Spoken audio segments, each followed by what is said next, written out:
네, 여러분 안녕하세요. 수능 감잡기 국어의 정미나입니다. 자, 여러분 수능에 감을 잡으러 오신 우리 학생들 정말 환영하고요.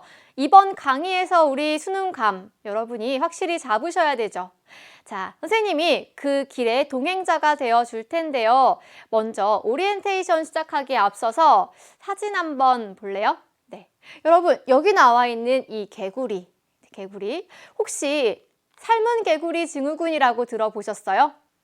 들어본 사람도 있고 처음 들어보는 사람도 있을 텐데 이런 이론이 있대요. 개구리가 끓는 물에 들어가면은 뜨거워 하고 바로 나오는데 서서히 데펴지는 찬물에 들어간 개구리는 앞으로 자기가 어떻게 될지도 모르고 거기서 따뜻하다 하다가 결국 죽음을 맞이하게 된대요. 되게 좀 비극적이죠. 우리 수능 감잡기 국어를 시작하는데 선생님이 이 삶은 개구리 증후군이라는 이론으로 시작을 하는 이유가 여러분이 지금 수능 감을 잡으셔야 하는 이 시기에 굉장히 중요한 시작을 하셔야 되고 그리고 앞으로 학습 방향을 잘 잡아야 하는데 마치 서서히 데펴지는 찬물에 들어간 그 개구리처럼 따뜻하다가 이런 식으로 안일하게 생각하다가 비극적인 결말을 맞이하면 안 되기 때문에 이 이야기로 한번 시작해 봤습니다.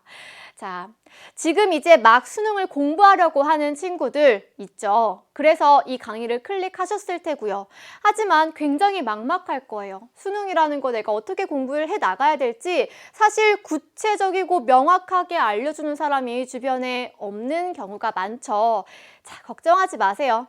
우리 수능감이라는 이 강의에서 선생님이 여러분에게 수능에 대한 감을 제대로 정확하게 짚어드려서 절대 삶은 개구리처럼 그 따뜻한 물에서 비극적인 결말을 맞이하지 않게 해드릴 겁니다. 자, 수능 감잡기 국어 강의 특징을 여러분한테 좀 알려줄게요. 어떻게 선생님이랑 같이 공부를 해 나가는지 그거를 알고서 학습을 한다면 더 학습 효과가 높아지겠죠?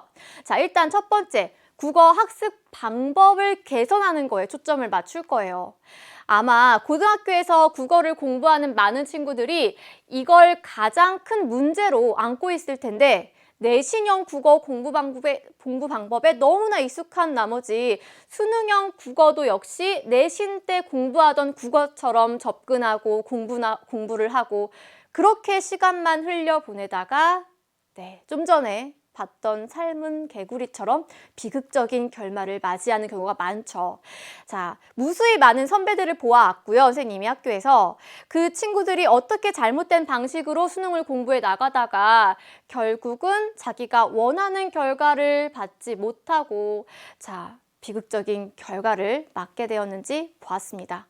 자, 여러분에게는 그런 시행착오를 줄여주고 싶어요. 그래서 가장 중요한 목표는 우리 수능감이잖아요. 내신형 국어 공부 방법을 수능형 국어 공부 방법으로 그 감을 제대로 잡는 거에 초점을 맞출 거고요. 자, 그리고 같이 문제를 풀어 나갈 때 가장 또 여러분이 헷갈려하는 게 이거죠. 항상 국어는 문제 풀다가 2개 남았을 때 내가 고르지 않은 게 정답인 경우가 많아요. 그래서 오답 함정을 탈출하는 연습을 할 건데 그러려면 출제자의 의도를 파악해야 돼요. 여러분, 학교 시험은 학교 선생님께서 출제를 하시니까 출제자의 의도를 좀 파악하는 게 수월해요. 수업 시간에 잘 들으면 됐잖아요. 하지만 수능이라는 게 내가 그 출제하시는 분을 실제로 만나기도 어렵고 그래서 출제자의 의도를 파악하는 게 사실 쉽지 않지만 선생님이랑 같이 그리고 수능감이라는 교재 가지고 연습을 하면 충분히 가능합니다. 자, 이제 수능 감잡기 국어 학습 순서 선생님이 좀 개괄적으로 알려드릴게요. 먼저 스텝 1은 이해하기고요. 스텝 2는 적용하기, 스텝 3는 연습하기라고 해서 총 3단계로 구성을 했어요. 그러니까 여러분이 같은 내용을 3번 반복해서 공부를 한다고 생각하면 되고요. 스텝 1에서는 기출문제를 가지고 선생님이 여러분에게 실제로 수능형으로 어떻게 국어 공부를 할 수 있는지를 보여줄 거예요. 그리고 나머지 스텝 2 그리고 스텝 3에서는 우리 교재에 있는 문제 활용해서 문제 푸는 연습할 거고요. 자, 바로 이 교재죠. 여러분 준비하시면 돼요. 수능 감잡기 국어. 자, 여러분에게 수능에 대한 좋은 길잡이가 되어줄 교재이고요. 자, 이 교재는요, 이와 같은 순서로 진행이 되어 있어요. 문학, 독서, 언어. 자, 문법을 언어라고 부르니까 여러분, 네, 낯설어 하지 마세요. 작문, 화법. 자, 그런데 문학이랑 독서는 하위 갈래가 좀 많아요. 하위 영역이 많기 때문에 그 세부적으로 하나하나씩 같이 공부해 나갈 거예요. 그래서 문학, 현대시부터 극수필까지 공부하고 나서 독서, 인문부터 예술까지 공부하고 그러고 차례로 언어, 작문, 화법 이렇게 같이 공부해 나갈 겁니다. 아시겠죠? 자, 선생님이 이제 우리 강의의 특징이 무엇인지, 그리고 어떤 순서로 학습을 해 나갈 건지, 그리고 우리 교재 이야기했어요.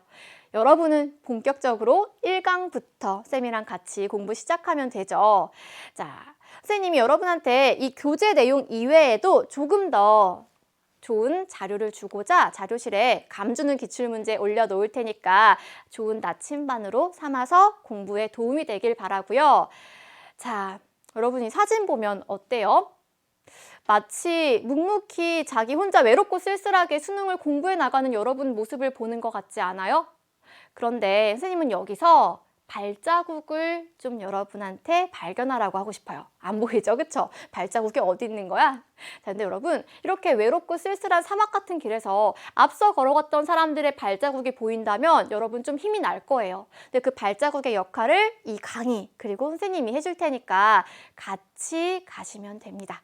끝까지 가면 되는 거예요. 아시겠죠? 자, 우리 수능 감잡기 국어, 여러분의 수능 가는 길까지 좋은 나침반 그리고 동행자가 될 테니까 수능 1강에서 그리고 30강까지 같이 공부하도록 해요. 자, 감사합니다. 1강에서 만나요.